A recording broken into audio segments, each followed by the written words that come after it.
press it. Yeah. Is it on? Yeah. Good afternoon, Dr. Tony. Welcome to this event. Thank you very much. We have a lot of people there watching you now, and they are so excited to hear about TOOM. So please, can you just briefly introduce yourself to the audience? Well, I'm a native of Athlone, which is to the east of Tuam, and I came here first as a teacher, having qualified in Galway and later on in Iceland, actually. My main interest is history at the moment. I'm also interested in the Irish language, and these would be my two main interests, I think, certainly in the past. The history of Tuam. Now, thank you so much for that introduction. That was awesome to know about you and your educational background. Please, can you share with us some insights into history of TOOM and its diverse cultural heritage? Well, I think the first thing I should say is that Tuam is a very ancient place. Up to 100 years ago, they used to talk about Tuam, that Tuam started with St. Giles. And actually, the truth of the matter is that it started a long time before St. Giles. St. Giles lived in the 5th century, and he introduced Christianity to Tuam. But Tuam goes back to probably about 2,500 years before Christ. Wow. So it's very, very ancient. Ancient. That ancient part before St. John wasn't well known until about 100 years ago, when there was a man in Tuam called Dr. Costello. He was very interested, he was a native of Tuam, he was very interested in history, and in particular the history of Tuam. So he began to search back before St. Charles, and you go back into the time when it was a Bronze Age, they call it. Yeah. And that goes back to about 2,500 years before Christ, when a tombstone was erected in Tuam. Now the Gaelic word for Tuam is Tuam. TOOM. So Tuam means a grave plot or a grave mound, a mound of, and so that's the original name for Tuam. And so we don't know much about the before St. John because there's no writing at that time. Well, we have to find out from archaeology, and that is still going on. Now, after St. Jonathan, St. Jonathan founded a monastery in Tuam. And the monastery had a well, and it had probably very primitive buildings of stone and straw, perhaps. And after Jarlath then, for about 400 years, there was a native tribe here, and Jarlath was one of the native tribes. And then another tribe took over about the year 500, and they were called eventually became known as the O'Connors. The O'Connors. And the O'Connors re-established the monastery in Tuam, the old monastery of St. John. It became very important because the O'Connors were important. And as a matter of fact, the O'Connors became High Kings of Ireland. So one of the O'Connors, Turlough O'Connor, he was probably the most famous of them, and he became High King of Ireland, but with opposition. No, not everybody accepted him.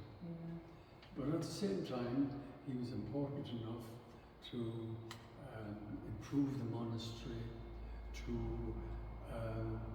make a high cross in the town, which is now in St. Mary's Cathedral, and also to make a church. And the chancel of that church is incorporated into St. Mary's Cathedral. I'm talking now about the 1100s. That's the 12th century, and that is the O'Connors. So, but after this High King Turek, his son inherited. During his time, the Normans came to Ireland. Now, the Normans came from England, and originally they came from farther north in Europe. But the Normans took over Ireland in a way, and certainly they captured Tuam, and that was the end of the O'Connors as rulers. So after that time, Tuam continued as a church, and they had a bishop, and they got an archbishop. Now there are 4 archbishops in Ireland. One is up in Armagh, another is in Dublin, another is in Cashel, and the 4th is in Tuam. So Tuam became an archdiocese, became an archbishop, became important in that way. And so we go on another few hundred years, and Henry VIII of England, King Henry VIII of England, was on bad terms with the Pope. So he broke away from the Pope, and from that time became the Anglican or Protestant religion. And the Archbishop of Tuam became a Protestant archbishop. And but some of the Catholics, ordinary Catholics, remain, if you like. And so you have Catholics and Protestants. 1500s on. And so, generally speaking, the conquerors became the English, and they were basically Protestant people, and they were the rulers here. So Ireland was ruled from England. Yeah. And then, in 1800, there was a parliament made in England for Ireland and England. And they called it the United Kingdom, the UK. Yeah. And the Irish weren't very happy with that. So there were rebellions and general, what should I say, unhappiness. And then finally it was 1916. Now, to come back to Tuam, the Catholic Archbishop came back to Tuam. So the Catholic and Protestant Archbishop in Tuam from about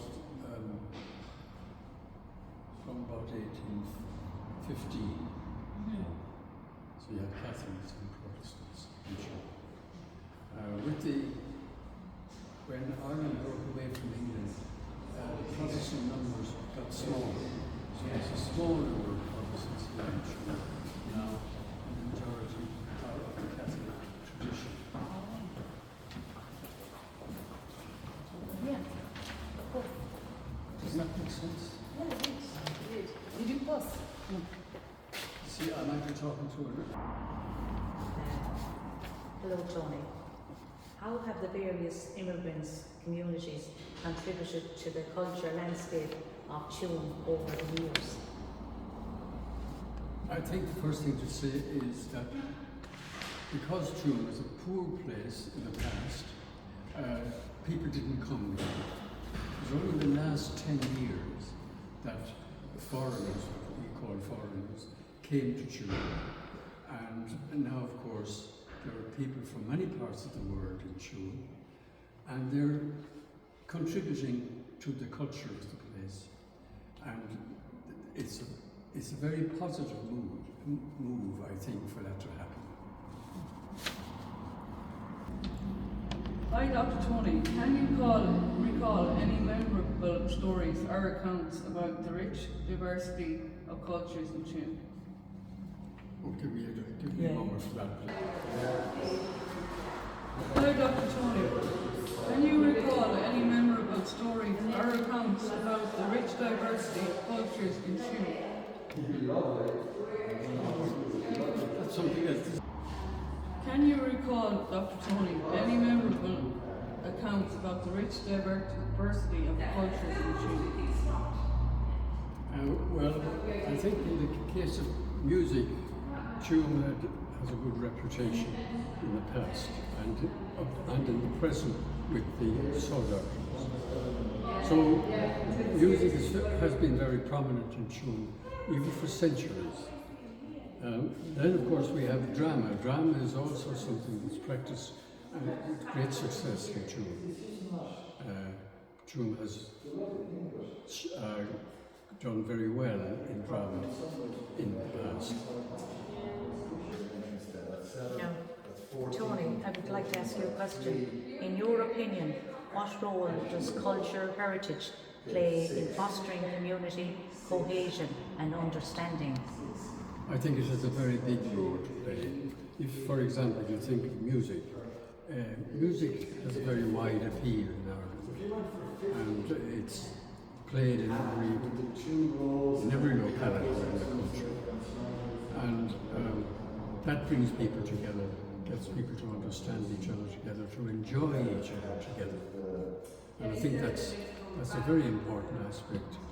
The cultural aspect is a very important way of getting people to come together and to understand each other. The music also breaks barriers and brings people together. Hello. Dr. Claffey, how do you envision the future of cultural diversity in Tuam, and what steps can be taken to ensure its continued vitality?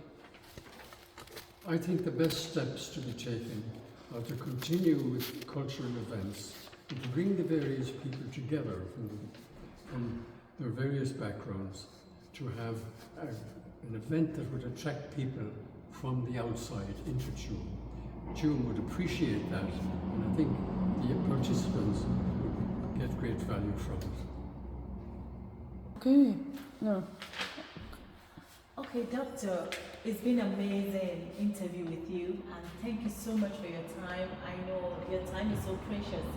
You know, getting you out of your house at this time, and honestly, I really appreciate and thank you so much. It means a lot to me, and it means a lot to the audience. I know they've heard a lot from you, and we are taking home a lot from you today. And I say thank you so much. Can you just say a word of encouragement to the young people, to my great audience here, please? Well, thank you for your kind words. But as regards the young people, I think they should ask questions. They should find out why things are as they are. Ask questions, see can things be made better. I think that's the best advice I could give them. Thank you so much. Thank And you, that is John. awesome. Yeah, that would do. Helen, do you have anything to say? No, it was a pleasure to sit down here today. Well, thanks very much. I learned a lot. Thank you. Yeah. Thank you so much, Helen, as well. Thank for you. your And time. I hope you do know well your in the time. election. Huh? You're going to, that'll be an experience. Yeah. Thank we you feel so them in. much. Thank you. You know, we're not still on that. Yeah, are we? we're- Oh, sorry. The last bit there, because we're just talking. I just Okay. Thank you so much, every one of you. Thank you, Helen, for your time. I really appreciate. And thank you, Ruth, for your time. I really, really appreciate. God bless you. God bless you, Helen. And you just came out from work now and just came here. Thank you. Ruth, you were just told a few minutes ago and you were here. Thank you so much. And above all, we say thank you to Dr. Actually for coming. God bless you. Ruth, do you have anything to say? Any last word for us? I think I want to build on what Dr. Tony says. Just go out there, ask questions, take it all in and make sure that you just carry on our heritage for us. Thank you. That was the next very people. good. Yeah, we need to carry on the heritage. Two is for us, and we love to. Thank you so much. Thank you. That was lovely. Wasn't it great? I really enjoyed